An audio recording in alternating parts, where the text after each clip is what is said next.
धीरे धीरे शाम ढलती जा रही थी। अंधेरा गहरा होता जा रहा था। बुद्ध के शिष्यों के चेहरों पर थकान साफ झलक रही थी। बुद्ध समझ चुके थे कि शिष्यों को विश्राम की आवश्यकता है, अतः उन्होंने एक सुरक्षित स्थान देखकर शिष्यों को रुकने का आदेश दिया।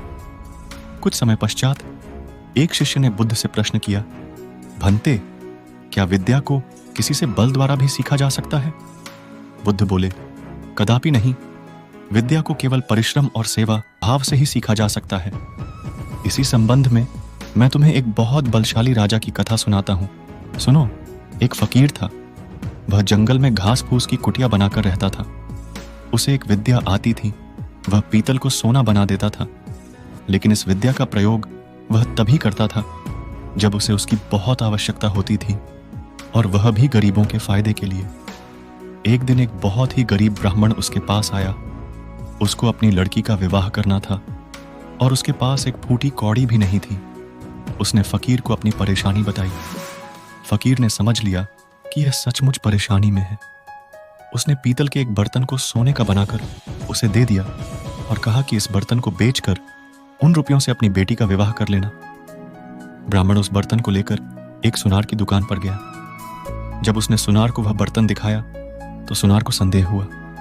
ऐसे फटेहाल आदमी के पास सोने का बर्तन हो ना हो, यह राजा का ही है। सुनार उसे पकड़कर राजा के पास ले गया।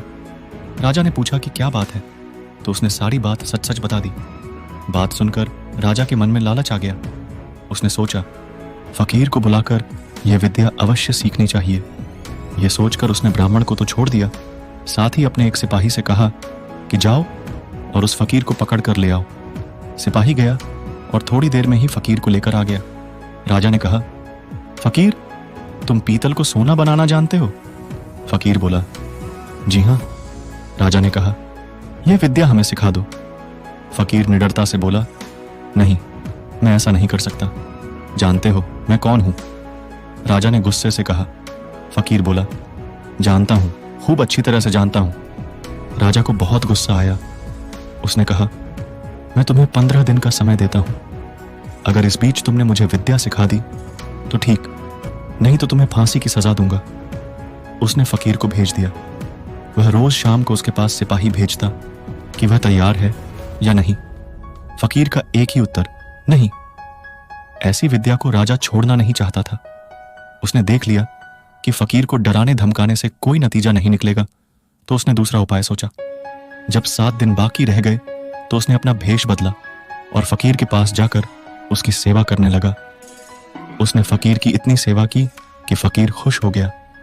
फकीर ने पूछा, बोलो, तुम क्या चाहते हो? राजा ने कहा, मुझे आप वह विद्या सिखा दीजिए जिससे आप पीतल से सोना बना देते हैं। फकीर ने उसे विद्या सिखा दी और कहा, देख, इसका इस्तेमाल दीन दुखियों की भलाई के लिए ही करना। राजा अपने महल में आ गया। 15वें दिन उसने फकीर को बुलाया और कहा, बोलो, विद्या सिखाने को तैयार हो या नहीं? फकीर ने कहा, नहीं। तो तुम्हें फांसी लगवा दूं? जरूर। तब राजा ने गर्व से हंसकर कहा, जिस विद्या का तुम्हें इतना घमंड है उसे मैं जानता हूं। इतना कहकर राजा ने एक पीतल के बर्तन को सोने का बनाकर दिखा दिया। फकीर ने कहा, राजन, तुमने यह विद्या किसी की सेवा का परिश्रम करके सीखी है। विद्या कभी भी डरा धमकाकर हासिल नहीं की जा सकती। सभी शिष्य कहानी का अर्थ समझ चुके थे। इसके पश्चात सभी ने एक साथ भोजन किया और विश्राम करने लगे। परिश्रम और ज्ञान, ये दोनों ही मानव जीवन के अभिव्यक्ति के प्रमुख स्तंभ हैं। ज्ञान और परिश्रम का संबंध गहरा है और एक दूसरे के बिना अपूर्ण है। परिश्रम के बिना ज्ञान प्राप्त करना संभव नहीं है, क्योंकि यह अभ्यास, समर्पण और मेहनत का नतीजा होता है। जब एक व्यक्ति किसी क्षेत्र में परिश्रम करता है तो उसे उस क्षेत्र में गहरा ज्ञान होता है। परिश्रम व्यक्ति को उच्चतम स्तर पर पहुंचने में मदद करता है और उसे आत्मसमर्पण का एहसास कराता है। ज्ञान और परिश्रम का मिलन सच्चे सफलता की कुंजी है। जब व्यक्ति परिश्रम और ज्ञान को संगमित करता है तो उसे अधिक संभावनाएं मिलती हैं और वह अपने लक्ष्यों की प्राप्ति में सफल होता है।